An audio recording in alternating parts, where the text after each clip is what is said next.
Okay, great. Thank you. So now we know. So thank you very much, everybody, for coming. It's lovely to see you.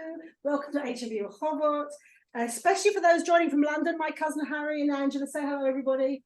Hello. Before we start, I just want to tell you the next few events coming up. On August the 3rd, we have a barbecue at Sharon and Martin Roads in Bet Shemesh. No meeting in September because of Chagim. October, we're probably going to have a tour of Give Up Brenna, the largest kibbutz in Israel. And in November, we're having a hybrid meeting with Dr. Helen Fry. She will be talking from London about her new book, Women in Intelligence in the 20th Century. Okay? Women in Intelligence. Women. Yes, in intelligence. Thank you. Okay, so now it's my pleasure to introduce Adam Levick. Adam is co-editor of Camera UK, and he made Aliyah from Philadelphia in 2009, lives with his wife and children in Modi'in. Previously worked as researcher at NGO Monitor, and prior to that at the Civil Rights Division of the Anti-Defamation League, and everything else I shall leave up to Adam to tell you. Okay? Here's your... Thanks very much. Appreciate it. Excuse me, we can't see.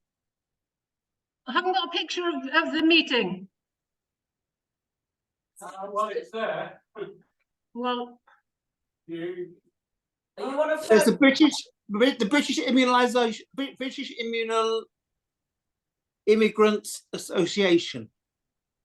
yeah, there's no picture of Stephen's house. There's Stephen Morris. There's no picture of Adam or anybody else. Okay, hang on. I've got where it says Stephen Morris. I can see Adam. No, it's. We can I see can't. the screen. That's There we it. are. Got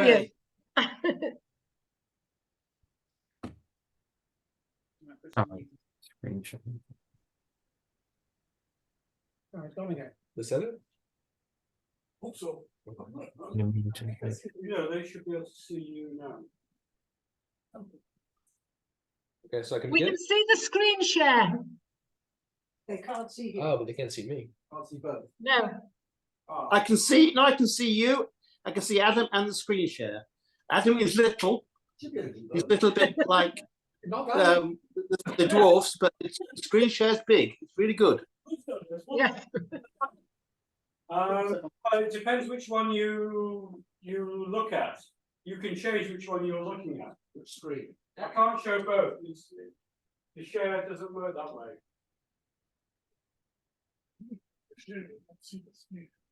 Yeah. Okay. Yes. Okay. Thanks for having me here. Appreciate the invite, and it's great to speak to people that feel the bias in the British media more deeply because they're actually from the UK. I've developed that instinct just over years of torturous reading horrible pieces, but it's always interesting to get out and talk to people who are from the UK and kind of understand the culture and the lay of the land. All right, so The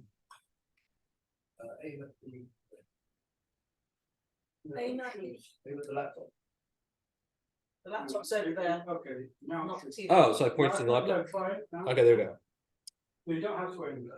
All right, so I grew up in Philadelphia, a normal kind of assimilated Jewish family, and I'd say, you know, a lot of us who are in this industry, the pro-Israel advocacy industry, have a story, have an aha moment when they decided they were going to make their life, make a living defending Israel or fighting anti-Semitism. Mine was the Second Intifada, which in the early 2000s, I was working at a regular job and I just began noticing how horrible the media coverage was of the suicide bombing attacks, the shooting attacks, and Israel's attempt to defend themselves from this onslaught.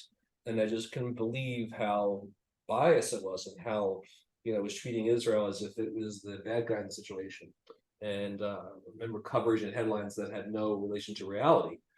And around that same time, of course, there was an outbreak of anti-Semitism around the world in cities like London and Philadelphia and New York and DC and other cities throughout Europe. And instead of portraying Jews and Israel in a positive light as victims of this terror onslaught in Israel on one hand, and as victims of anti-Semitism in the diaspora. On the other hand, they were painting Israel as the bad guy, and oftentimes even Jews by virtue of their support for Israel as the bad guy. And I was just profoundly shaken by this.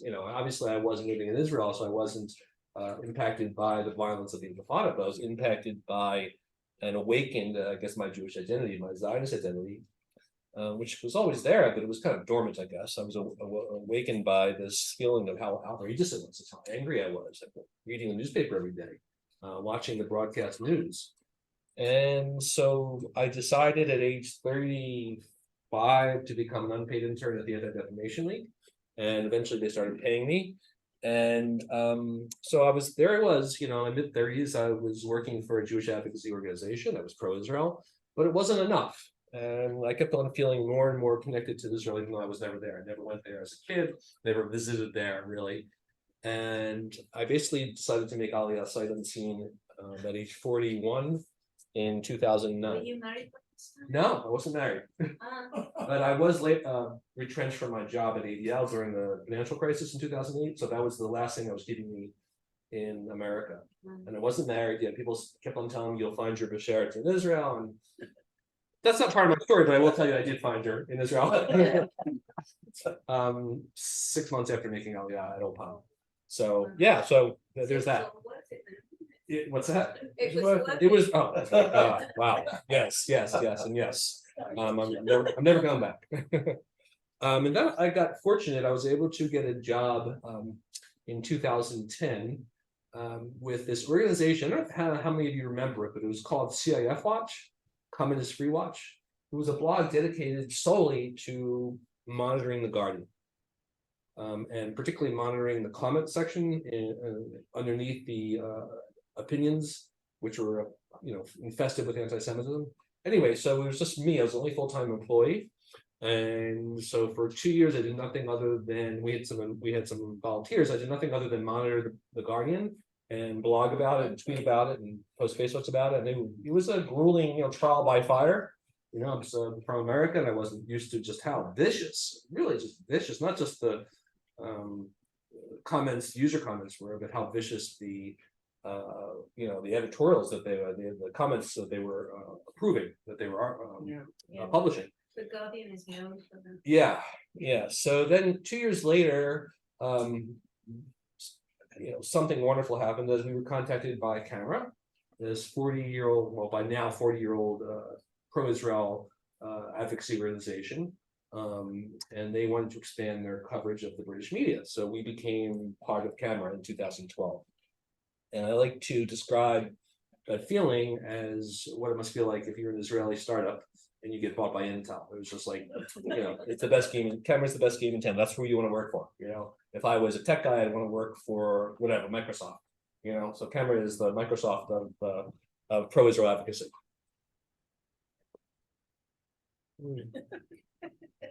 Okay. Okay. No, you don't have to put Oh. it should just work. Okay. It's not going. Oh.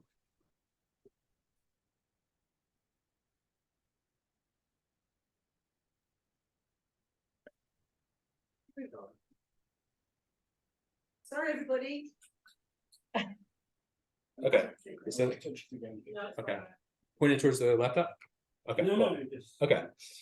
All right. So, and we also concurrently with becoming part of Camera, we started BBC Watch, because we came to the conclusion, not surprisingly, that in addition to the Guardian, there's this global media outlet, license fee paying outlet called the BBC, which was a disseminator of such egregious distortions of Israel. And so we hired a volunteer. Her name is Hadar Selah, and she's British. She lives in the Golan, and I recommend if you ever want a good tour of the Golan, she does that when she's not monitoring the BBC. And we changed our name a couple of times, but right now we're Camera UK. Okay, so Camera, we monitor the media in 4 different languages: in English, in Spanish, in Arabic, and in Hebrew. So when I say Hebrew, that typically often means Haaretz, but not just Haaretz. And in Arabic, it's interesting. We have an Arabic department that focuses almost entirely on Arabic brands of Western media outlets. So we don't monitor Al Jazeera. Our Arabic researchers monitor BBC Arabic, Sky News Arabia, France 24 Arabia. So basically the Arabic brands of these major Western news outlets. So why is that? Because they claim that their Arabic brands adheres to the same ethical and journalistic standards as their English brand. So we can at least hold them accountable to their own standards. Whereas Al Jazeera, it's a mouthpiece of the Qatari regime and it's not worth monitoring. So, and you'll see a lot of our work, you'll see translations of the Arabic into English. So you can have access to what we're monitoring in the Arabic world. And it's fascinating. If you ever want to get a talk by our Arabic researchers, that could be arranged probably. The people doing the monitoring of the Arabic, they're paid or volunteers? Oh, everyone's paid, yeah. They're paid, and what's their background? All right, so the researcher I work with, the Arabic researcher I work with, he just studied Arabic in university and in the army, and just became fluent. You know, just he just. I mean, his background actually, his family's from Iran, but he just is a master of languages. His Arabic, is yeah, it's really good. So it's basically Israeli speaking Arabic. They're not Arabs. Not Arabs. No, I mean but he can read Arabic. Yeah. But yeah, the point is the background is Israeli. He's an Israeli. Yeah. But not an Israeli Arab. He's not. No, he's No, Jewish. an Israeli. Yeah, Okay. Jewish Israeli, exactly. Well, so. Yeah, I know what you mean. Yeah. And we have for roughly 50 staff spread mostly in the US, but also we have a staff of 8 in the Jerusalem office. That's where I work. And we also have a campus division. Now, the campus division is very big. It's a big part of our operation. And if any of you have college-age children or grandchildren, I don't want to be presumptuous, but they, we kind of give pro-Israel students the tools to fight back against what's an increasingly hostile environment on college campuses in the UK and in North America, and even in Israel, believe it or not. So our mission is a little different in that we don't necessarily, we do combat, we give them the tools to combat bias in campus newspapers, but also just we give them the skills to become pro-Israel advocates. And we're trying to train the next generation of pro-Israel advocates, teaching them how to write op-ed, teaching them how to use Instagram and Twitter and Facebook and these social media platforms that have become really the battleground for a lot of this misinformation. And obviously there's been well publicized, I'm sure you've read the papers, cases in which Jews are victimized by anti-Semitism just for being Jews, nothing to do with even Israel. So this is a growing problem, and we have a campus staff that's addressing it. Can I ask something? Yes. You're talking about the campus. I mean, what I read that a lot of the young students now are very, very pro-Palestinian. A lot of the Jewish students, the youngsters. Yes, that's what I was going to say. Yeah, we still find that they're a minority. They're loud, they're a vocal minority, but yes, I mean, unfortunately, that's a part of the equation also. There's groups, the group in the UK, familiar with Yachad? And then there's J Street in the US. They have a campus division which claims to be pro-Israel, but they're not. It's just they're not. So unfortunately, a lot of these Jewish students who are idealists, and they think that they're able to join this organization that's putatively pro-Israel, but they're not, and they're getting really bad information. Can I just sorry to interrupt, do you work on campuses with Stand With Us, because they seem to do similar work? We sometimes collaborate with Stand With Us, yes.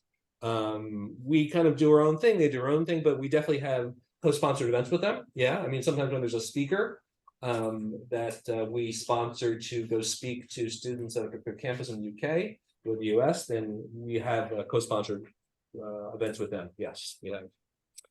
We also have an educational division, which is in the midst of revamping, and it's growing and getting bigger. Just we've noticed an increase in problematic secondary school and university, mostly secondary school, even grade school curriculum, textbooks say about the Middle East that are extremely biased and misinformation about Israel. and sometimes even include anti-Semitic tropes about Jewish power. So we have an educational institute that is fighting back, going to the source and trying to get publishers to say, when they update their edition, to revise it to remove the false information about Israel. So, we're basically fighting on all fronts, campus, education, and 4 languages. Can I ask the same question about Yeah. the schools and stuff? About are you working with SC on that? You know what? That's a question that I can get back to you on. They do really great work.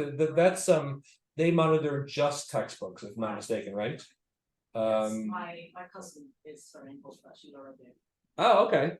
No, they do great work. I'm not sure whether we collaborate with them or not, but yeah, that's all they do, right?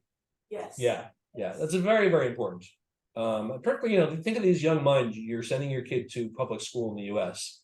Or anywhere, and they're being exposed to anti-Israel propaganda at grade 7, 8, 9. I mean, it's But what their biggest focus, as far as I understand it, is Palestinian textbooks. Oh, their impact. Yeah, Yes. right. Right, exactly. Yeah. And that's a whole other problem. Right. And then there's groups like Memory and Palestinian Media Watch also that do a very good job. Do you find that you can make an impact, or do they say, well, we know it's anti-Semitic, we know it's incorrect because we're anti-Semites? You're going to write this smells fantastic.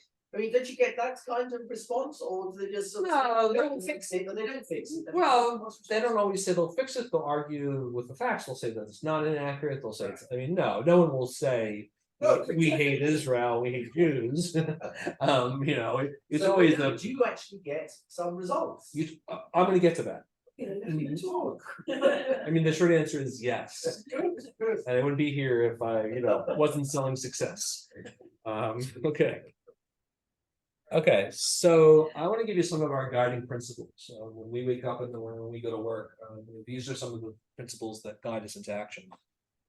First of all, contrary to the way that you hear things written in the papers and the media outlets, it isn't merely, when it comes to the Israeli-Palestinian conflict, a matter of competing narratives. Okay, we believe that there are facts. Let me repeat that. There are facts.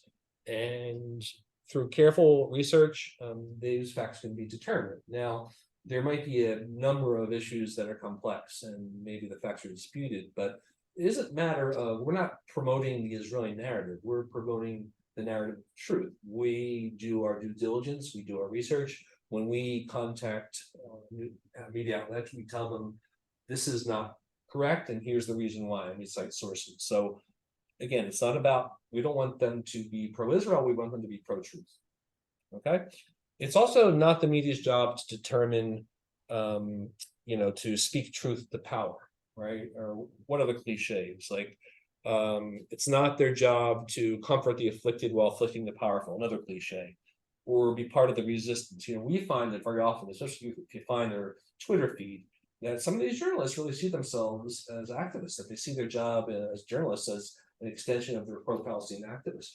And on Twitter, especially, their guardrails are often down. They might not write that in their report for the Guardian, but on Twitter they just let it loose. So we come at this from a standpoint is, yes, it's your job to be professional. This is being a media outlet in a democracy is an extremely important mission. It's an important job, and you're not an activist. If you want to be an activist, then go work for Palestine Solidarity Committee, but don't work for a major media outlet that is governed by professional rules of journalistic practice. And it's the responsibility, and this is where you come in, you have a role in this, it's the responsibility of concerned citizens to hold the media responsible for to tell the truth. And one of the things that we do with cameras, we're not just a top-down, we're not didactic, we don't say this is the way it is. We want to empower you, people that are living in Israel in this case, but pro-Israel people across the world, Jewish and non-Jewish, with the tools necessary to fight back against the lies against Israel. As I was speaking to somebody earlier, I forget who it was, but in addition to the fact that Israel is in a physical war against terrorists in Judea and Samaria and in Gaza and in Lebanon, if you look at it as a physical war, there's also a cognitive war, right? The cognitive war is in many ways just as important as the physical war. So I'm too old to be in the army. I think I speak for everyone. I think none of us are going to be going into Jenin, the next operation, but we can, and what I can do is fight back against the lies, because lies travel around the world, and it oftentimes not only impacts Israel's image, but it impacts the lives of Jews in the diaspora. We find that there's a definite correlation between anti-Israel media bias and anti-Semitism in the diaspora. So we're here as part of that cognitive warfare. And it can also affect the lives of our soldiers as well. Exactly. Yeah. Yeah. Exactly. All right, and this is a big one. I want to, that's what I put in red. And we operate under the assumption, and this is actually counterintuitive if you read most accounts of Israel and the Palestinians. And our main principle is that Palestinians possess agency. And what does that mean? It means that Palestinians are more than just victims. That they're not abstractions, they're not symbols, they're not avatars. They're real people who make decisions, who have flaws, and should not be infantilized. When you infantilize someone, that's a form of racism, right? Because the assumption is when you're encountering someone of a different race or different ethnicity or different religion, is that you take people as you find them. There's some good, there's some bad. But we find very often that media outlets decide, regardless of the facts, to frame the article in a way in which Palestinians are the victims and Israelis are the oppressors, regardless of the facts. And I think anyone who's intellectually honest and who's morally serious would have to concede that Palestinians have flaws just like everybody else, and they're not merely a symbol of the oppressed, that they make decisions and those decisions have consequences. We believe that the beliefs expressed by Palestinian terrorist organizations, in the case of Hamas, a genocidal mission, and in the case of the Palestinian Authority, that a corrupt government, that these are issues that deserve to be covered, and they almost are never covered. My colleague Hadar Selah, who does nothing but monitor the BBC, has a monthly post on our site in which she reports on the stories of Palestinian affairs that aren't covered by the BBC. Journalists getting arrested, for instance, in Ramallah. Someone who's gay being hanged in Gaza City. No, there are so many sides of the story that there are so many stories that media outlets could tell, who have access to the Palestinian territories because they're journalists, right? I can't go into the Palestinian territories because I'm an Israeli. I'm not allowed to. But these are foreign correspondents who have access and go into sometimes Gaza City, certainly Jenin and Ramallah and Nablus, and yet they almost never tell the story of what is actually going on inside the Palestinian territories, except in the context of what Israel is doing to them. But right? Are they allowed to go in and see? Well, because Hamas will say, no, you can't go here, you can't do this, and this is what you have to report. Well, I'm sure there's that's a reasonable question, but we find that every now and then we will see an article about what's going on in Gaza, and for their own self-interested reasons, I don't think Hamas wants to be responsible for, say, doing serious bodily harm to a journalist. I mean, they might revoke their right to enter, but no, I don't think it's just intimidation, or that might be part of it. I think it's also just an unwillingness to cover them the same way that they cover Israel. Again, this goes back to agency, right? When you don't impute agency to somebody, then the story is never about them. It's about what's being done to them, and that's where this comes in. Can I just say something again? Sorry. Basically, if Israel's not involved as something that happens within the Palestinian territories, the media is not interested. not true. Dafka, they'll say that Israel's at fault for causing it to happen. They'll find a way to blame us. Being arrested in Jenin or something. Yeah, they'll find some way to blame Israel. It's interesting. There was you're familiar with the term honor killing, right? There was a lesbian woman who was killed by her family. She was Druze, so she's an Arab Israeli, and she was murdered by her family, part of an honor killing. And we found very, very little coverage of that, despite that. And we really think strongly that if she was Jewish, and say she comes from an Orthodox family, and say her Orthodox father killed her, that would have been news. Yes. But there's the selective covers, the selective decisions on what's newsworthy, and a story of the Arab honor culture, honor killing culture is not part of the story. That's what they do. So finding topics to discuss. What's that? It's not newsworthy. Well, The question is, yeah, who decides that? yeah. Ultimately, editors and the journalists. Yeah. Right. Yeah. Another thing that we think, and you mentioned impact, but another thing we think that the media somehow finds a reason to omit is what's being taught in Palestinian schools, which, as anyone who knows organizations like Impact and like Palestinian Media Watch knows, is just oftentimes literally sanctioning jihad, literally sanctioning becoming a martyr for the cause. Pure child abuse, inculcating Palestinian youth with the values of engaging in terrorism. Yeah, what were you going to say? No, because you're talking about schools here, so here in. We're talking about Palestinian.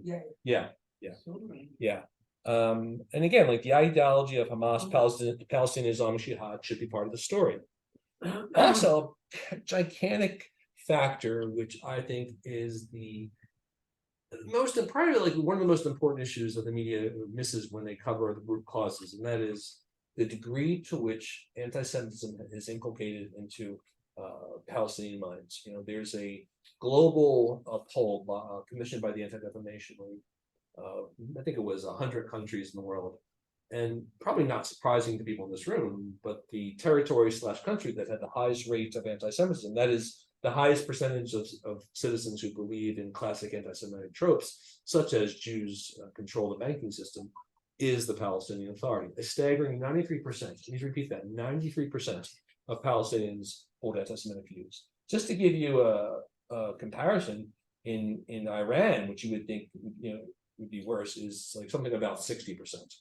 So even by the standards of the Middle East, the Palestinian society is extremely plagued by anti-Semitism. And the fact that this is almost never, ever discussed, then news consumers are missing a huge part of the story, right? Because the story is always about how the occupation feeds violence. Well, I beg to differ. I think when you're inculcated with the belief that Jews are subhuman, that Jews are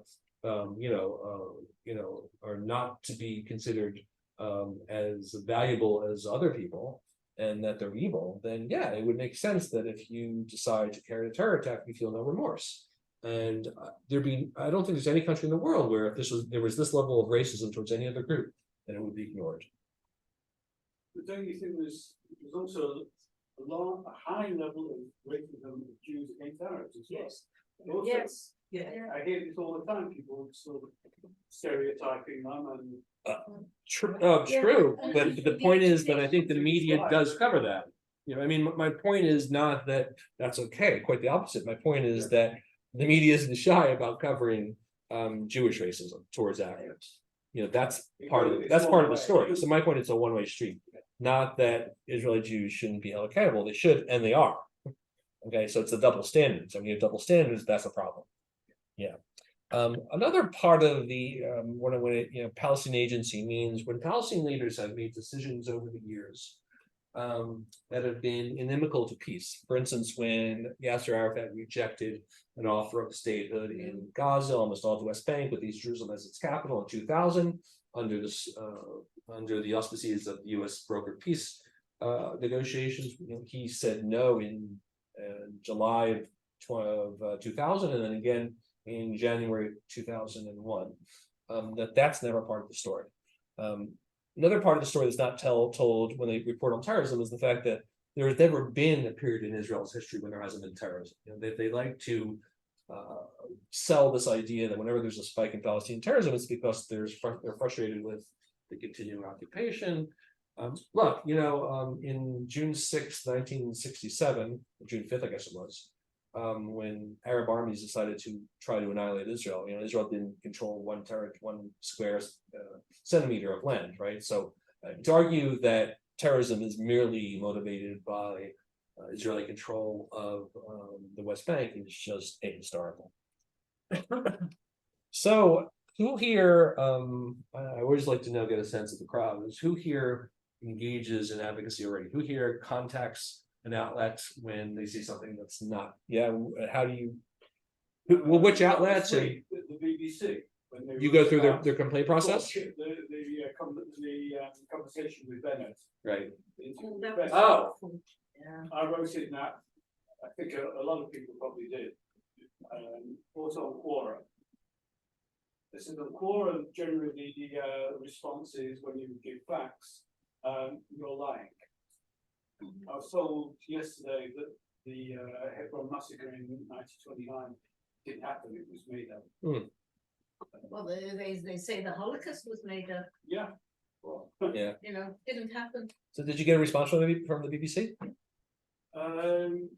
Well, I just got standard response that they're looking into the problem. Okay. And then the following day they did apologize. Yeah, they did. So that wasn't because of me. Yeah, there was that story really blew up. Yeah, So that was several times Okay. to BBC, to Sky News, occasion to CNN, but it's less. Have you ever gotten a good response? Very rarely. Okay. Normally, yes, we'll look into it. Okay, then that's it. Anyone else? BBC is still saying 4 children. Even though I'm not saying we were terrorists, just 4 children. Oh, you mean in Janine? Oh, that's a big problem because this is actually something new. I don't know if you were following the coverage of the Operation Janine, but you know, despite the fact that it appears as if all the 12,000 fatalities were affiliated with terrorist groups or were otherwise combatants, the new talking point among some of the outlets is that, well, 4 of them were children. Well, by children they mean 16 to 17. But of course, the fact that Palestinian terrorist groups recruit children, you know, that's the story, right? That should be the story, right? The fact that someone's shooting at you with an automatic weapon happens to be 17 or 16. You know, I mean, what do you have to do? Like have some sort of age ID, and then I mean, like, you know, I mean, you know, like this is like kind of like a new, yeah, right. I mean, this is that's what I pointed out to the BBC. I said the fact that it's irrelevant. they got that, it's not relative. That is a war crime. Right. They are using children. Right, exactly. The exploitation of Palestinian children should be the story, and instead the story is Israel is killing these terrorist children. Yeah, it's a big problem. And you see it in the UN reports as well. Absolutely. Yeah, The definitely. United Nations, yes, The child soldiers. Right. Sorry, you had something to say? I wrote a letter to Time magazine on a subscription. On that occasion, there was a big article written by some Palestinian doctor, very decent pens, sound effective, explaining how you can never accept Israel because their honor was hit in 1948. I explained and wrote, so then what? The honor was hit, so now that's it. Unfortunately, this was the week before 9/11. And of course, Excuse me. what I mean. Yeah. Any response expected. Right. Excuse me, would it be possible for the speaker to repeat questions coming from within the room? Because they're not audible to those of us who are on Zoom. Well, thank you, Harry. Thank you for pointing that out. I've actually turned the microphone, so it might be better now. But with time, I've become more cynical. I really don't think that the editor of The Guardian, as an example, but many others, is not aware of what he's doing. I think they're very well aware, and they have a clear ideology, and they sort of smudge it a bit, but they're very aware. So to me, to write to the editor complaining as if he's an innocent bystander, and it just happened to him that he is misguided, is not right. So you'll never win because he has the power to close or open the tap to his letters to the editor. He will publish what he wants to publish. He will edit what he wants to edit. He will put your letter together with 2 others that show that you're an idiot. I don't really know that you can win. You're trying to address the general population, which is not, which is maybe a lot more innocent. But the editors and the editorial board of major publications like The Guardian or the BBC are completely aware of what they're doing. when this reporter tells Bennett whatever she tells Bennett, I don't know if she cleared every word, but the gist of the thing, I have no doubts that maybe not Yeah, not in that case. maybe not in this case. I don't think I still she think that got permission from BBC executives to say. I'm not Yeah. British. I have the following problem. I occasionally go to Britain and I want to read the newspaper. My brother-in-law reads Telegraph. It's very right-wing. I don't like it. And my sister-in-law buys the Guardian and others. And the Guardian makes me physically sick. It's just impossible. I cannot read it. I've had similar symptoms. Yeah. I found it difficult to buy a newspaper. Yeah. I found that the only one I can buy is the Times. The Jewish one, the Times. Yeah. The Times, I never feel that. The sun, yes. I never feel the same degree of complicity, but I Okay. really believe that the editorial boards of the publications you're talking about know very well what to do. And right to the editor. So Well, look, in our experience, and I say our collective experience, but I haven't been with them 40 years, but in 40 years in Cameron's experience, we've come to the conclusion that it does help to complain. And I can give you some empirical results. And we last year in 2022, our entire staff was able to prompt 246 corrections. That is 246 different articles due to our complaints were corrected. Now, let me just put that in context. They don't like us, right? Well, when we contact them, we're really we're not like their buddies. So the fact that on 246 occasions, even people that don't like us in the media agreed that we were right and that they were wrong. So it just shows you that there is hope that reasonable people who work at these publications, who take their jobs seriously as disseminators of truth and not of propaganda, that they will correct. And our job is to remember that the perfect is the enemy of the good. Where do the corrections go? The corrections don't become headlines. Well, Like the corrections are in the bottom or on the well, no, front because page. most articles are online, and that's where most people find their news. So once the online article is corrected, it's corrected forever. You're talking about the print edition, you're right. Yeah. But when it comes to the online edition version of that article, and whenever you Google that article, it's the new corrected version. But there's another Yeah, but do aspect. people Google it the second time? Well, Yeah. I mean, there's so yeah. Or at least, you know, somebody who sees it later, well, that's that's worse. what they'll see. Yeah. But the question I have is, when that same writer writes about the subject the next time, are they any better? Do they pay attention? Do they think about? We're getting a head start. Excuse me, can I just ask, did the people on Zoom hear the question? Not properly.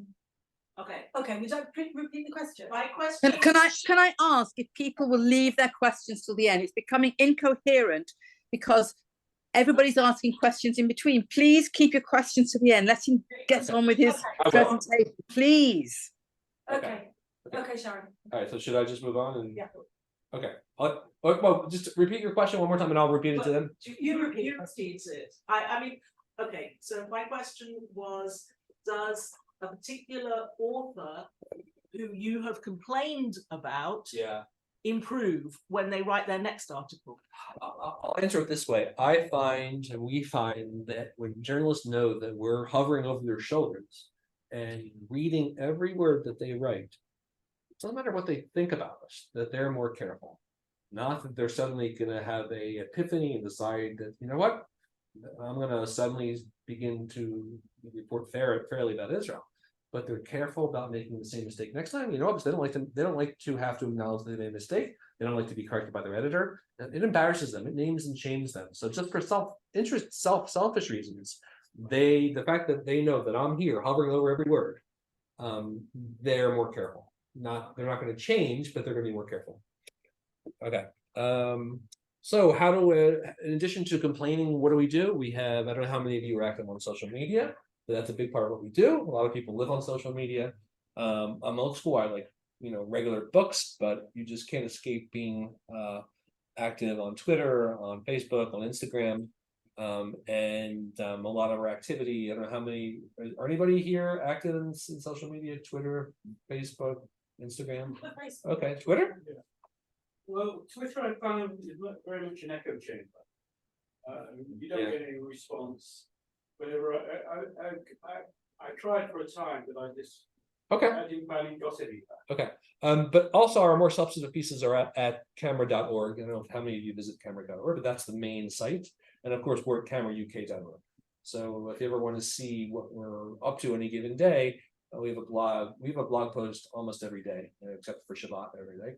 And so we have a lot of content. I mean, there's not a shortage of content. So please check out our website. Like I said, we communicate directly with editors and journalists that challenge false claims. And in the UK, of course, there's the editor's code, right? Which all journalists and all editors are at least supposedly supposed to follow their guidelines. And that's actually, believe it or not, more significant than you think it is, because in the US, there's really nothing like that. There's a Society of Professional Journalists, but there's nothing like the editor's code in America. So the fact that we have this editor's code does help us leverage that to, it gives us a reference point, right? Because the editor's code has an accuracy clause, and the accuracy clause says that, you know, it is the duty of media outlets to publish accurate information, and when an inaccuracy is discovered, that they must correct it in due time. So the fact that there's at least the standard is better than if there wasn't the standard. And like I said, this is kind of answering the question, right? We hold editors and journalists accountable. They know they're being watched, right? And corrections embarrass them, and names and shame them. It has a snowball effect. It's impossible to know what the media outlet that you're reading would look like if it wasn't for activists like us. It's impossible to know. But I do know from experience that they're careful and that they learn from their mistakes because they have to, not because they want to. I'm not imputing good motives, but we're all motivated by various things, and journalists just don't want to be embarrassed. Also, there's a cumulative effect on their coverage. Let me give you an example. For a period of time in the 2010 2015, there were frequently claims in The Guardian and elsewhere that there were Jews-only roads in Judea and Samaria, the West Bank. Now, has anybody here driven on a Jews-only road? No, because there isn't something, and there never was, right? And this is one of those horrible lies that just kept on getting perpetuated. We kept pushing back. We kept challenging them. We kept on saying, where exactly are these Jews-only roads? I've never driven on one. I know when we're driving and we're about to cross over to the Green Line, there's a sign that says, this is a Palestinian area A. Israelis do not enter, right? You've seen those signs, right? So if anything, the opposite's the truth, right? I mean, you can't enter Ramallah as an Israeli, right? We all know that. But there are no Jews-only roads. So we found that after years and years of complaining, they stopped making that claim. And also, a lot of what we do, even though we're combating media bias, this is also part of the overall delegitimization campaign against Israel, right? When pro-Palestinian / anti-Israel activists like to prove their point, they can always find a sympathetic Guardian article or a sympathetic BBC article. In other words, so we want to deny these Israel haters the ammunition that they use to peddle their distortions. So there is a very big connection between the kind of anti-Israel advocacy you see in London and what's published by the BBC and the Guardian. They kind of feed off each other. So we want to cut that spigot. Also, I don't know how many of you heard of the term post-truth. It's this trend within journalism that some of the people that are in high positions of influence within media outlets believe the truth is kind of like an antiquated notion that all they're really there to do is to tell a story, right? And that if the story has the right moral ending to it, that's more important than whether or not it's actually true, right? That the more important thing in many people's minds, unfortunately, probably influenced by what's happening in academia and elsewhere, is that their job is to take the side of the underdog, right? Whether or not the underdog is right or wrong, that doesn't bother. That doesn't enter into the equation. So we want to push back against this post-truth idea. We think, like I said in the beginning, that there are facts, and that the job of the media isn't to tell a story that you want to hear, right? It isn't just to tell a group of people that buy your paper exactly what they want to hear. It's sometimes to challenge those views, right? Like, I think if you're a good media outlet, you should be challenging and giving interesting, complex, nuanced articles to your news consumers, because life is complicated, because people are complicated, right? And I think the idea of post-truth I think, is the opposite of that. Post-truth says that, you know, that this is the way, that this story is more important than the nuanced truth. Okay. All right, so there's a lot of bad reporting we can't seek corrections on, okay? Those we can't demand that a paper be more pro-Israel. We can't demand that omissions, such as the omission concerning Palestinian anti-Semitism, we can't write an editor or journalist and say, you know, please, I demand that you note the incredibly high levels of Palestinian anti-Semitism. So we can't tell them what to write. And we can't choose their story selection, which, you know, if you look on the Israel page of The Guardian, you'll see it's like 99% negative. So we can't do anything about that. Ultimately, editors are making these decisions. But what we can try to correct, and what we do, is factual errors, like I said before, about Jews-only roads. We can also and do complain and get corrections to errors of omission that are substantive, like say if they publish a story that only gives the Palestinian side and doesn't include the Israeli response to that accusation, we can and do get corrections on that. Also, you know, very oftentimes, I don't know if you read our post by my colleague Kadar, but the BBC uses the word terrorism very selectively, very consistent. Their style guide tells them not to use the word terrorism because it's subjective, it's loaded, yet they will use the word terrorism when there's an attack on British soil. Yes. So That's honest. I read. What? Yeah. I read an answer saying exactly that. Yeah, exactly. It's completely black or white. Yeah, exactly. They say we don't use the word terrorism, except when they do. Except when it's in the Britain. Yeah. They kill the British. Right. Everybody else. Yeah. Right. And that's true. That's a big problem. So, you know, when it comes to the BBC, they have a very clear and very large editorial guidelines, right? And so their journalists are told, so this is the BBC policy. So when they deviate from the policy, it's very interesting. You know, in the case of terrorism, that it's almost as if British lives are more important than Israeli lives. So those inconsistencies we often complain about. Also, the editor's code warns about conflating fact with opinion. I don't know if you remember when that Al Jazeera journalist Shireen Abu Akleh was killed. We got a few corrections on articles, again, straight news articles, not op-eds, that said as if it was a fact that she was killed by an IDF bullet. Now, at the time, and even now, there's no conclusive evidence. I mean, you can argue that it's likely, but at the time, certainly when the investigation was going on, they were conflating fact with opinion, and we got a few corrections on articles that stated as if it's a fact. And those are important things. That's straight from the editor's guide. Now, the question of anti-Semitism and the degree to which we challenge it is complicated. Who here is familiar with the IRA working definition of anti-Semitism? Okay. The gold standard. Yeah, it's the gold standard. The problem is the media outlets don't have it adopted, right? So we, you know, but I do say this, that in the case of that BBC presenter who accused Israel of child murdering, which everyone here saw that, right? That is such a clear case of, you know, evoking the anti-Semitic blood libel. That's something that almost the entire British Jewish community complained, right? And they were up in arms, and there was going to be, if they hadn't apologized, I think they would have been a big campaign. So when it comes to anti-Semitism, that really has to be an egregious example for us to get involved in a sustained campaign. But again, we always go by the IRA working definition. Okay, so if you decided after hearing my inspirational words to get more active and to send your own complaints and to try to get them to correct, here are a few pointers. Be concise, okay? Don't write long, lengthy emails. Get to the point. Choose your words wisely. If you're angry and about to write an email, go for a walk, come back, and then when you calm down, then write the email. Because we find that a sober, just you know, kind of calm letter / email is more effective than if the anger is coming through bleeding through the page. Also, assume good faith. Like, we never accuse them of lying. We'll just say, even if they are lying, we'll just say that you seem to have made a mistake. Okay, like, you know, these are people, they don't want to be called being liars. Well, that's who they're dealing with, so you. Yeah. Yeah. You know, they expect that kind of. So yeah, we use language like, can you please correct this. This is an error, and then we'll give a source.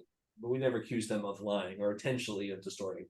Also, don't make ad hominem attacks. Don't accuse the journalist of being a horrible person, even though he or she may not, be someone that we like. Just again, keep it civil, keep it fact-based.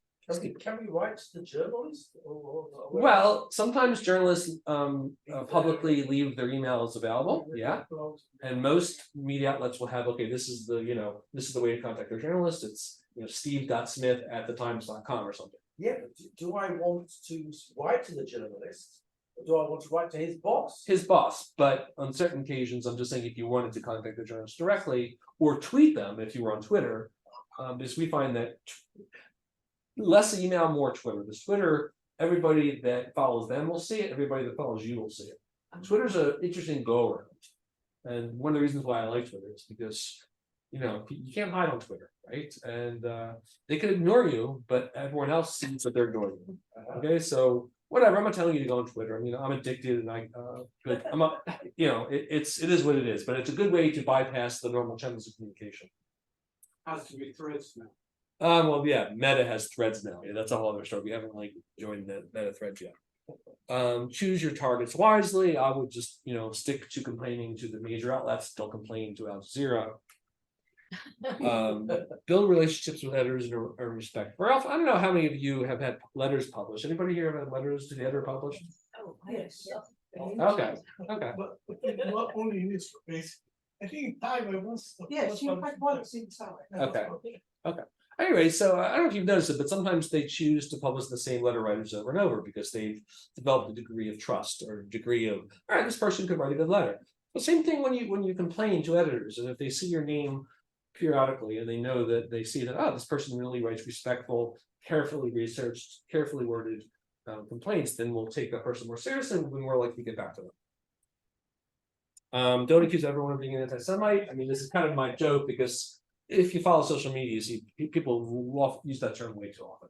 It should be used only rarely, very, not just if you don't like someone's views, but only if per ira they, evoked anti-Semitic tropes. Again, this is the editor's code, the accuracy clause. This is just, this is boilerplate stuff, but this basically tells editors that they must take care not to publish inaccurate, misleading, or distorted information, including images, including headlines, that they must correct an inaccuracy if one is identified, and that, again, like I said, they cannot conflate conjecture with fact. All right, so remember the Press Complaints Commission? I don't know how long you've been reading the British media, but in 2014, the body that adjudicates complaints against the British media, known as the Press Complaints Commission, was replaced because they were seen as ineffective. And the new organization, well, it's I guess 9 years old, is IPSO, Independent Press Standards Organization. So for the media outlets that are signed up to their organization, this means that if say you lodge a complaint to the Times or the Telegraph or the Daily Mail, and they reject your complaint, then you can appeal to IPSO.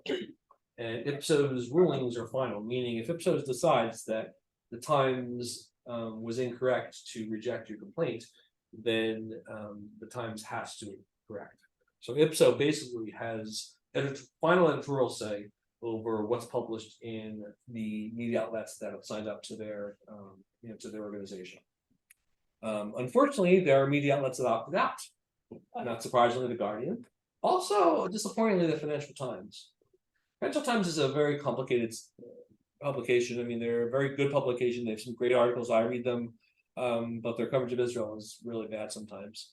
The Independent didn't sign up, and The Economist also opted out, which is unfortunate. The Economist also has some great content, but also some very disappointing content about Israel. The Guardian has set up what they call an independent review panel, which basically they claim is impartial, which they claim in case you complain to the reader's editor and they reject your complaint, you could then appeal to the Guardian review panel. But I find that it's toothless, and it's the Guardian is just the least accountable organization, media outlet that we deal with, and the most hostile to Israel, not surprisingly. And the BBC has a completely different process for adjudicating complaints. So if you scroll down to the bottom of the Telegraph or the Times, you'll see complaints, editorial complaints. Oftentimes it's really simple. They have a online complaint form that is much better than, like I said, you could sometimes email the editor directly. We find that this online complaint form is much more efficient because you get a confirmation number, which is basically recording, verifying that you complained, and you can always reference that later, and that they take it much seriously. This goes directly to top editors. So, if you ever need help, feel free to email me, but usually if you look in the bottom of the website under complaints or editorial policy, you'll find a link to these forms, and these are very helpful. It's just, everything you need, and fill in those boxes. And then there's Financial Times. They have a corrections email, corrections@ft.com. Daily Mail also has a corrections email. Now, BBC is this entirely, different animal. It's, and again, I'm coming from America, as you know, so there's nothing like the BBC in America or anywhere else in the world. It's this public broadcaster that is global, right? They broadcast in literally dozens of languages. Their influence is enormous. Their influence on other journalists, their influence on other media outlets, right? They have so much content, so much power, and their complaint system is useless. It is complicated. It's not transparent. It's and they're basically also basically monitoring themselves because they don't have an independent complaint system. It's in-house. They're basically deciding whether or not BBC made a mistake. And for a public broadcaster who is funded by the license fee paying public, this is something that we've been campaigning to try to get them to adopt a outside independent system of adjudicating complaints. But I'm happy to send you, without getting into the weeds of this, I'm happy to send anybody, or if you want to share my PowerPoint around, but there's some very specific points in this that I think if you want to look at it now or afterwards about how to complain, about how, when you do something online and you get an email and you have to hit confirm that that's you. So whenever you make a complaint to BBC, you'll get an email in a few minutes, and then you have to answer that, yes, this is me, I confirm that I made that complaint. And there's a long process, and basically it takes a lot of time, but we have had success with getting complaints, getting errors corrected at the BBC, but it takes time and patience and following these steps. So I'm happy to forward this to anybody who wants to really, take the time necessary to complain in a systematic way to the BBC.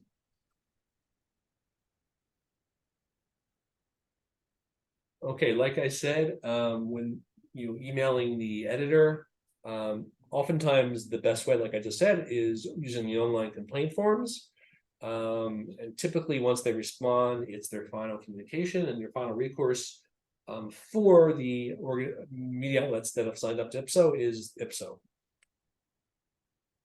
In case you ever want to complain, The Guardian, they have a one-stop shop. She's the reader's editor. Her name is Elizabeth Ribbons. We haven't had as much success with her as I hoped we would. Let's put it that way. There's actually been other readers editors who have been better, who've been more professional, who have responded to every complaint I made. So, we have no relationship with The Guardian because they're the worst media outlet when it comes to Israel. But their reader's editor, at best, can be a recourse to sanity, or at least you oftentimes will get a very carefully worded response. I haven't found Ms. Ribbons to be the best reader's editor, but it's still worth your time if you see something really egregiously erroneous to contact her, and that's the email right there. What you said though, like mentioned that they've opted out of this IPSO. Yeah, and they also don't really take anything seriously when you complain, or they don't have a very, very robust system of their own. Why would anybody want to read The Guardian? It's like it's a rag. It's a propaganda sheet. Why would anybody like to read what they think reflects their reality? I mean, people from the same, what's that expression about the choir? I mean, it's people that, people that don't want their prejudices challenged go to The Guardian. People that want their most radical beliefs about how the world works, they want that confirmed. people that hate Israel and don't want that to be challenged go to the Guardian. In other words, the Guardian is a safe place for what I think is really radical ideological propaganda. So you give them a very low score if you want to get a balanced view of the world. Extremely, yeah. Okay. How does that compare? So I get an idea to Haaretz in Israel. It's interesting. Haaretz is kind of has two heads, right? That they actually have oftentimes a very good content about culture and about Israeli society, but they also publish people like Gideon Levick, right? I don't know if you're familiar with him. So they'll publish gun libels, like they're all over the place. They'll publish op-eds that are just the worst thing you've ever seen, the worst libels about Israel. But they have real reporters and they do real journalism, and they sometimes have really interesting, like their weekend edition, the culture articles. It's good journalism. But the problem is with Haaretz, again, is the op-eds, is the editorials, right? And the problem even more is that a lot of foreign journalists rely on the Haaretz as their sole source of Israeli information. Very oftentimes on Twitter, you'll hear, say, British journalists saying, boy, you know, like it's like almost like, I'm paraphrasing, but like it's not fair because Haaretz, you're allowed to say even worse things about Israel. So in other words, like the problem with Haaretz is it sets the bar so that it makes really sometimes inflammatory and just outright anti-Semitic narratives seem respectable. Because it's coming from an Israeli newspaper. No, because the Guardian is saying, yeah, but Haaretz is saying the same thing. Yeah, but sometimes actually Haaretz even goes a little further because they feel that they can because it's a Jewish Israeli publication. So who's pushing back against us? My colleague in the Jerusalem office goes after their English content, but we also have a Hebrew site called Perspectiva. So I don't know how many of you are fluent enough Hebrew, you can, you know, and you follow the Hebrew Haaretz, but we have a very active Hebrew department that focuses a lot of its time on Haaretz. And it's not the same material in both newspapers.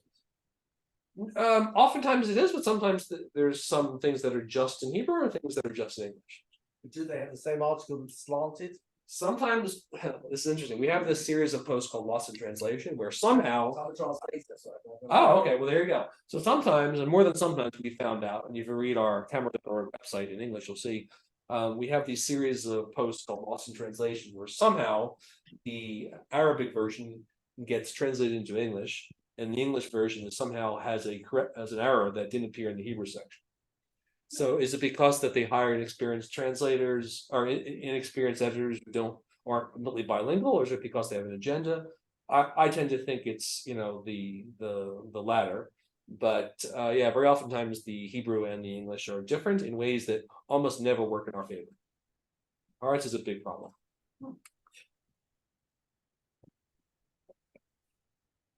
Getting back to the corrections. Does anybody remember seeing this headline a few years ago? Maybe more like 2 years ago. Yes. Okay. Now I'm just laughing, kind of like gallows humor. It's nothing funny about this, but you know, anybody who lives in Israel, like the first thing you think of when you see this article, and I think this was an AFP, this was an Agence France Presse, which is a, you know, international wire service based. First of all, what dams are they talking about? Right? You know, like if I was living in America and before I moved to Israel, would have been conceivable. I don't know. I wouldn't know anything about, you know, Israeli topography and the water system. But so right away, people in Israel knew that this was false. But I just want you to look at the photo. Now, this says everything you need to know almost about this information about Israel. It's a stock photo, right? Because there wasn't a woman, you know, this wasn't a woman in Gaza during the floods, right? This was just a stock photo. This encapsulates in one image exactly how media outlets want you to believe the reality is about Israel and Palestinians, that this helpless old Palestinian woman just praying for salvation from her, you know, Israeli oppressor. The fact of the matter is that you know, the floods were caused by rain. They weren't caused by Israel opening the dams for, you know, just to be cruel, just to see how they can inflict even more damage on Israelis. Well, this is an extreme example, but I find it just illustrative of just the credulousness of the editors, right? Who somehow some editor proved that an editor didn't go, what? Like, you know, didn't like you know, your job as an editor, right, is to make sure that you don't run such egregious falsehoods. I mean, you're a journalist, and somehow that got past a serious news organization and was published, eventually retracted, but that says everything you need to know. Like, this is the stories they want to be true, right? Like, you know, there's this confirmation bias, this affirmation bias, right? That, you know, you're willing to believe things if you're willing to believe a news story if that news story confirms your existing biases. So, you know, this is, I think, Exhibit A. Also, the reference to Gaza Valley, Oh, I didn't see that. that would be the giveaway for me. Gaza Um, Valley. No, the giveaway for me. Oh, yeah, that's true. I don't know what that means. Gaza Valley. The giveaway for me is there's no water, there's just rubbish on this floor. Yeah. Well, there were floods, but I mean, the point is, whatever. I mean, you know, again, this is the study that they should be studying in journalism school. Yeah, exactly. But we did pray for the rain. Yeah, that's true. Right. Right. Okay, who here remembers the name Samir Kuntar? Yeah. I mean, this is actually a hard to talk about. It's one of the most savagely brutal terrorist attacks in Israeli history. You talk about child killing. This guy's a child killer. He killed. You gotta explain it for him. Yeah, so in 1979 in Nahariya, a Lebanese terrorist by the name of Samir Kuntar savagely murdered a family of four, including 2 children. One of the children was killed by the butt of his rifle up against with the kid's head up against the rock. Anybody that has children, that's a hard. I don't want to give more details other than it was the most savage terrorist attack in Israel's history, and you know that doesn't get much worse than intentionally killing a Jewish child for your pro-Palestinian cause. And he was sentenced to life. However, he was released in one of the prisoner exchange deals. And eventually he was killed in what was believed to be an Israeli attack. This is the original Guardian photo. This is some years ago, maybe 5 years ago. Now, bear in mind, you know, this is the article in the Guardian when Samir Kuntar, the child murderer terrorist who savagely beat a 4-year-old Israeli child to death and his brother. This is the image that the editor chose to use to illustrate a story about the death of a child murderer and terrorist. Now, what do you see there? What strikes you as the family man? Yeah, the family-friendly, you know, child murderer, Samir Kuntar. There is something just so insidious about that. You know, it's hard to even put into words. Just look at the way he's being portrayed. Just look at that. I mean, that's a decision that someone's making. That's not, you know, there are a lot. If you Google Samir Kuntar on Google Images, there's lots of photos that they could have used, and they chose that one. So he's not a terrorist, he's a militant. is it? Well, that's a whole other story. But he's a family terrorist. So that's anyway, so I decided to tweet they have a picture editor, right? An editor whose job it is to approve photos. So I tweeted it from my personal account. So if you can read that, and this is before Twitter had 280 characters. This is so I just said, Ms. Shields, can you please explain the Guardian's decision to use this photo to depict terrorists who murdered a 4-year-old girl? So she actually responded. Thank you for pointing out the inappropriate use of this picture. We now have changed the illustration with this article. So that's pretty, you know, good bang for your buck, right? Twitter's free. They chose to replace it with, or did they replace it?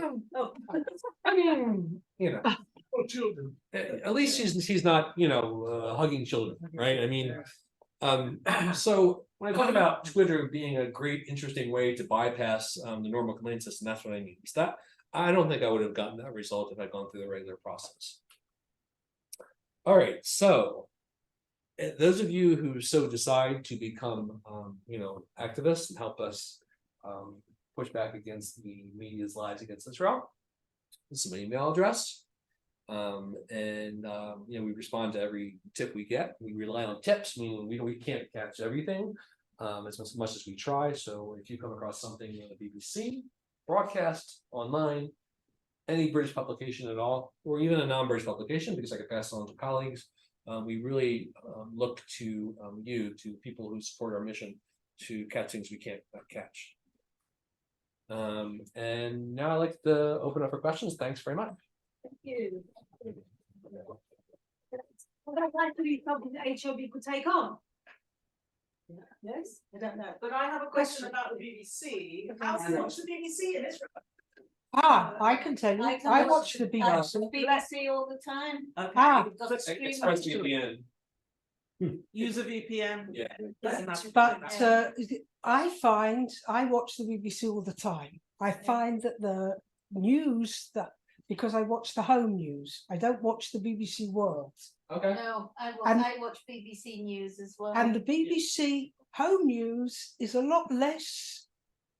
I find it less offensive than the BBC World. Well, Because they don't do any foreign. That's interesting. It Okay. is, yeah. Okay. yeah. Well, Again, I'm happy to direct you to my colleague Hadar Selek, like maybe her email address if you contact.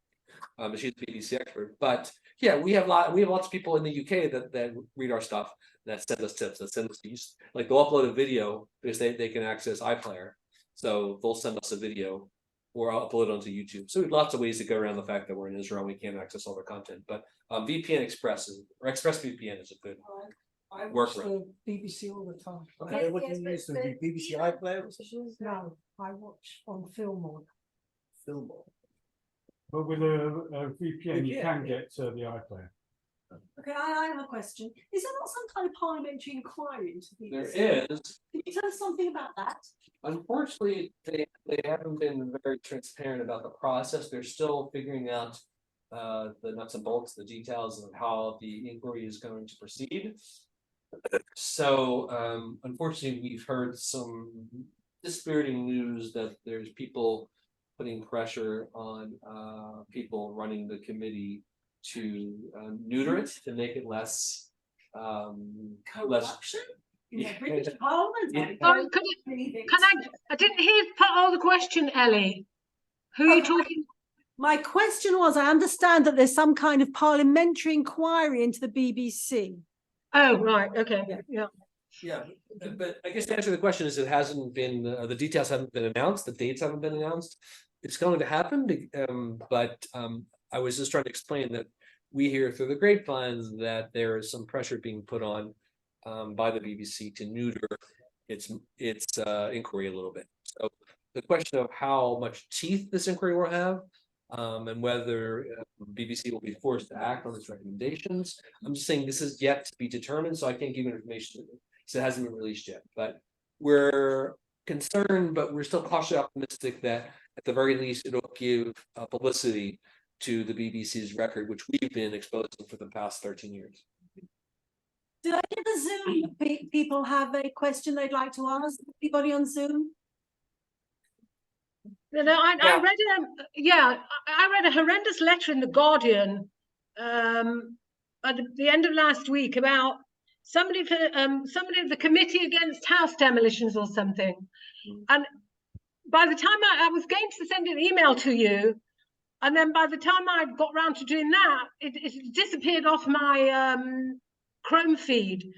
I mean, how are you supposed to, as you said, that the editors are unlikely to reply. If I wrote to the Guardian and said what this man has said is absolute rubbish, and these are the facts, but they're not likely to publish, are they, in the Guardian? No, I mean, we don't spend too much time focusing on the letters to the editor unless they're egregiously problematic or like have an anti-Semitic trope. But look, they do sometimes publish letters to the editor from pro-Israel people, but I wouldn't focus too much of your effort on the letters. Okay. I mean, let me be clear. I wouldn't focus that much effort on letters to the Guardian.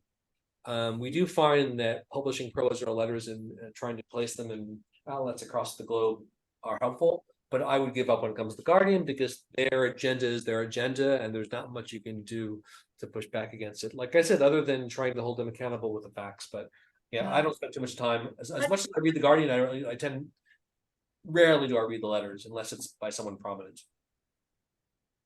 I just remembered what it was about. He said that hundreds of thousands of people fled Jenin in 1948, which is not correct anyway, because we didn't take over in Jenin until 1967. So, well, and of course, Jordan illegally occupied the West Bank / Judea and Samaria from 1948 until 1967. So, yeah, they're talking about the Jordanians in that case. Right. Yeah.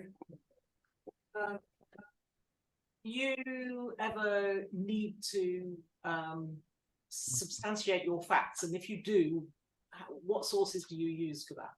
A lot of what I do during the day, a lot of what we do during the day is research. Right. So it depends on what we're trying to get. But I mean, for instance, sometimes we go right to the source. But when it comes to the gene operation, I was in touch with via WhatsApp with the IDF person to try to get their response to something else. Sorry, we can't hear you on Zoom. Okay, so the question was, where do we get our facts from? Where do we get our sources from? So I was mentioning that during this recent 2-day operation in Jenin, I was in touch with on WhatsApp with the IDF spokespersons unit, who we have a relationship with. So I was able to get some facts from them. Sometimes we'll get facts from Kogat, the civil authority in Judea and Samaria. We'd like to go to the sources. So sometimes we'll contact the ministry. If there's an accusation about, say, Palestinian water usage, we could go to the Israeli Water Authority. I can't give you a generalization because it depends on what the story is, but we try to get historical stuff. Well, then we have a library in our office. We have LexisNexis, okay, which is a newspaper search engine, which goes back to I think the 80s. I could be wrong. So everything that was ever published in the major media outlets that we follow, we can see what they published 10, 15, 20, 30 years ago. And then we just do old-fashioned research. Sometimes our researchers will go to the archives, we'll go to the libraries, we'll go to say the Israeli National Archives to look for material. So a lot of what we do during the day isn't writing. You see the post at the end of the day, but a lot of the preparation, a lot of the research involves just we've gotten good at knowing where to get information from. And the more that you try to get information from, the better you get at it, getting the correct information. And also, if you need to use a source that the editors will find believable. So it's a challenge. But look, if ever, I'm happy if you want to email me. Again, I can't give a general answer, but I can direct you in the right place. But try to go directly to the source if possible. Yeah. Don't you very often get the response? Well, of course they would say that. I mean, the IDF are bound to say that. No, but the media outlets are bound to at least give the IDF side of it. In other words, so in that case, I was able to get the media, in this case, the Independent, to include the Israeli response to an accusation made by the NGO Doctors Without Borders that Israel fired tear gas at a hospital. So there wasn't any evidence that happened, and the IDF denied it. So the fact that they added the IDF denial, in other words, it wasn't a life-changing correction, but the fact that we went to the source meant that independent editors took it more seriously. We said, this is the source. This isn't just some Israeli. This is the army who was accused of the crime that they published in their paper. To what extent is AI, ChatGPT, etc., going to shuffle the cards in this particular discussion? We have a once weekly small staff meeting, and the topic of AI came up. The short answer is we're just in the early stages of trying to figure out whether, I'm not a tech guy myself. We do have tech people that work for us. So the short answer is yes, I have the sense that this will become a big thing some point in the near future. I just am not the person to discuss the implications of what we do, because I'm not a computer guy, but definitely. You'd be writing to the editor who's not an editor. It's like, it's all produced. You'd be writing to the computer that produced the article. Well, the thing with ChatGPT is for instance, you could ask it to write a letter in response to X, right? But and it could make up all sorts of stuff. But you can also ask for the sources for its information. Yeah. And then it becomes more useful. No, but I've heard of this with some question about the Torah or whatever, and it was producing sources. And the guy who was reading or creating it all, he says, "Wow, I've been working on this all my life. I didn't realize I was so stupid. I had so much material I just didn't know about. Yeah. But these are all fake sources. The system faked the sources, and it sounded brilliant. Well, I don't think you can fake the sources, but you don't know what sources it's using. Yeah, you have to. No, actually it created magazines that don't exist, and it's on page 55 of this magazine that doesn't exist. Or somebody's article about the subject that he wrote the thesis, but he never wrote the thesis. Yeah. It's just garbage. So a lot of it just it's not things to worry about it. Yeah, it'll affect. It'll be a big thing. I just right now don't know the implications for our organization. I'm referring back to the slide where you were talking about the work you're doing on university campuses and textbooks, and can you give an example of maybe how you've changed someone's heart and mind through the work you've done with university students? Oh, you mean pro-Israel students? No, anti-Israel students. Oh, you mean changing hearts and minds? Yeah. I don't know that that's something that we spend too much time trying to do. We try to empower Jews who are pro-Israel with the tools necessary to fight back the lies, the disinformation, and the hostility. But we do have a director of education, director of campuses, and she actually works in the office with me, and I can put you in touch with her. Okay, and also on that same slide at the bottom, there was the word Christian at the bottom, but what work do you do with Christians? Yeah, I forgot. That was the one thing that I neglected to mention. We also have a Christian department. Now, the Christian department does two things. It fights back against anti-media bias in the Christian media. And it also does something else that's even more interesting. And I don't know much about Christianity or the denominations, but we work within the denominations to try to push it back against what unfortunately has been an increasingly anti-Israel churches within North America and to some degree the UK. So, for instance, the evangelical community in the US is very pro-Israel, but there are some forces within that denomination that are trying to make their church more pro-Palestinian. So we try to push back against that. Again, I'm not someone, I don't work in the Christian department, but at least in America, the churches have a lot of influence. A lot of the pro-Israel Americans, when you see polls showing how pro-Israel Americans are compared to other countries, a lot of it's not because of the Jews, because Jews only represent 2% of the American population. It's because of the pro-Israel Christian, Are huge. Yeah. So the degree to which our experts, our Christian researchers are assessing that there's some trouble within that community. There are some forces that are trying to make it less pro-Israel. We're trying to push back against that. Not pro-Israel in the UK. Sorry, excuse me. It's okay. Yes. I've had my hand up for about the last 10 minutes. Sorry, we can't see you. Okay, sorry. I just wanted to say that there are plenty of us in the UK trying to do this sort of work. I mean, we organise North London Friends of Israel. I know most of you who are in this meeting live in Israel, but I'm sure many of you have friends and family members in London, so do please put them in touch with us. And we do work with organisations like Camera UK and Stand With Us and a number of others. And yes, we have had letters published in the newspapers. So do please put anybody relevant that you know in touch with us. Thanks for the work you do. Do you two manage your Twitter account? We have Twitter accounts, we have Facebook accounts, and just beginning in Instagram, although we haven't got very far with that one. So yeah, do please contact us on any of those, and we also have a website. It's North London Friends of Israel, our website. So have a look and see what we're doing, and tell all your friends and relatives in North London to get in touch. Yeah. We need you. Yeah, I mean, most of our work is not about the media. It's actually local campaigning with things like street stalls, talking to local politicians and so on.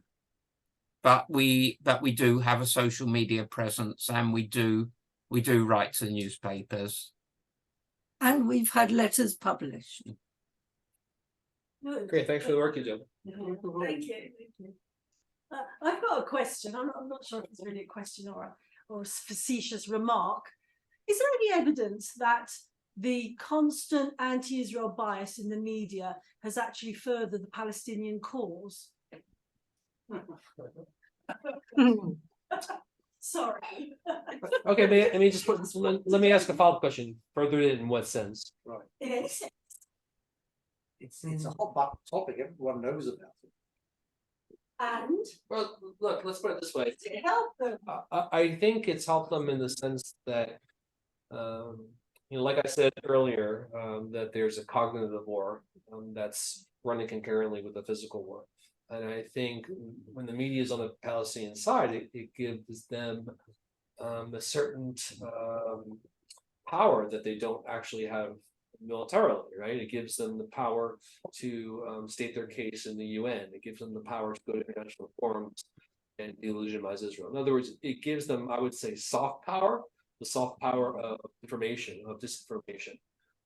So, they're never going to be a military threat to Israel the way that say the Arab armies were in the 6-Day War, but they've been able to use the leverage from the support that they get from the media and from pro-Palestinian activists to make their case more popular amongst a lot of people.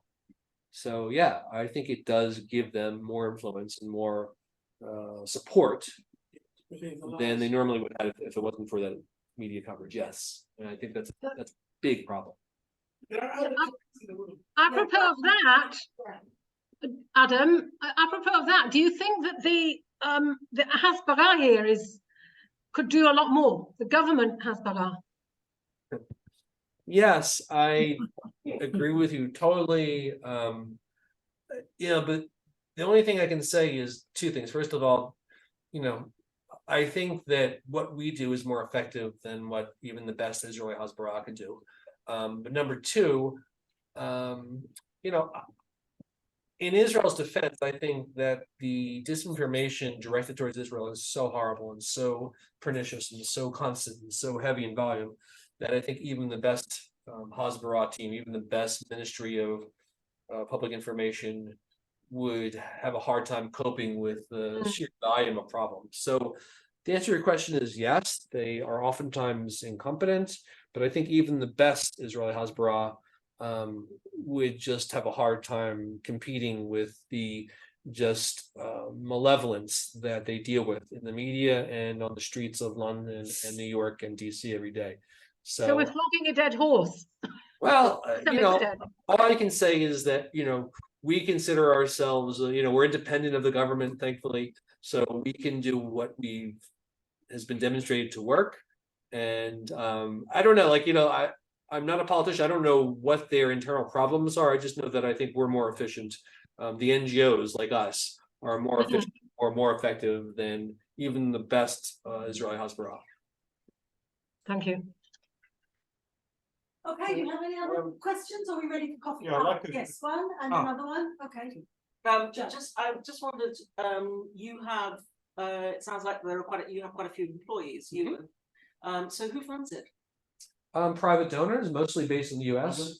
Foundations and private donors largely based in the US. That's the answer. I can't give you names, but we have but it's private. It's private, yeah, like foundations and individuals, and we have a gala every year. We've been around for 40 years, and fortunately, we're doing well. So I wanted to. Sorry, can I ask just one more thing? Do you work with Honest Reporting? Because they seem to do a lot of similar work to what you're doing. Yeah, they do. Our work overlaps a lot with their work. I'm very friendly with the managing editor there, Simon Plosker. But we're competing organizations, so But as I like to say, you know, the more the merrier. I mean, I'm happy that there is another organization out there, and I have a very good relationship with Simon, and you know, they fight the good fight along with us, and more power to them. But yeah, no, I'm friendly with them. Good. Yeah. So I wanted to ask, how does one combat apartheid, the claims of apartheid? Because it doesn't seem to help when you give facts. Yeah. Well, look, all we have is facts, right? So there are some great resources that I could direct you to. If you say how to fight it, how else to fight it other than with facts, right? There's the legal argument against, well, you know, against the charge that we're apartheid, that NGOs like NGO Monitor, which you may be familiar with, they have a great some great legal backgrounds on why the charge by Human Rights Watch, Amnesty, and B'Tselem that we're an apartheid state is just ridiculous. And then we have some really good long deep dives into the topic on our site. So I would just school yourself. I would just read as much as you. It depends on who you're addressing, but yeah, I mean, I think, you know, facts matter, and this is probably, it's a good thing you mentioned that because I neglected to, and that's probably one of the biggest battlefronts, is this attempt to paint Israel as an apartheid state, thus delegitimizing us, thus eroding our legitimacy amongst the family of nations. It is built a lie on top of lie on top of lie. We have great material at our site, and I can direct you to, there's a group in the UK called BICOM, which has a great backgrounder on the apartheid smear. So there's a lot of good material out there, and definitely I would recommend people make use of it. Problem is, Speak a bit louder. No, I'm just making a comment. All these things that we're doing, you know, and we're aiming them at, let's say, London and the US and all that. What percentage of the people does it have an effect on? It'll have an effect on the Jews, right? You know, and the others don't give it. Excuse me. The man in the street in know. Rome or in New York has never heard has no idea about anything. So you're not talking about the population. You're talking about the 1 or 2% who dominate this discourse. You're not talking. The man in the street in Rio wants to know about football. All your efforts, whatever you're doing in this false reporting and everything, is it getting to the right people? Okay, how would you classify who are the right people in your mind? No, these are not the right people. These people don't count. The 98% of the Brazilian population, the 98% of the British population, who is interested only in the sports pages, in the Guardian. You're not trying to talk to them. You're not trying to convince them. You're trying to convince the 2% who have opinions, but these are very important, and these are the editors and the stuff. But let me answer your question this way. We find that a lot of our material, not a lot, but some of our material winds its way into places, into policy-making decisions and bodies. I'm not going to give names, but I'm just saying that we know for a fact that when a topic is very, very important, like say BDS, we have reason to believe that our backgrounders and our posts and our social media campaign gets used by policymakers and by politicians.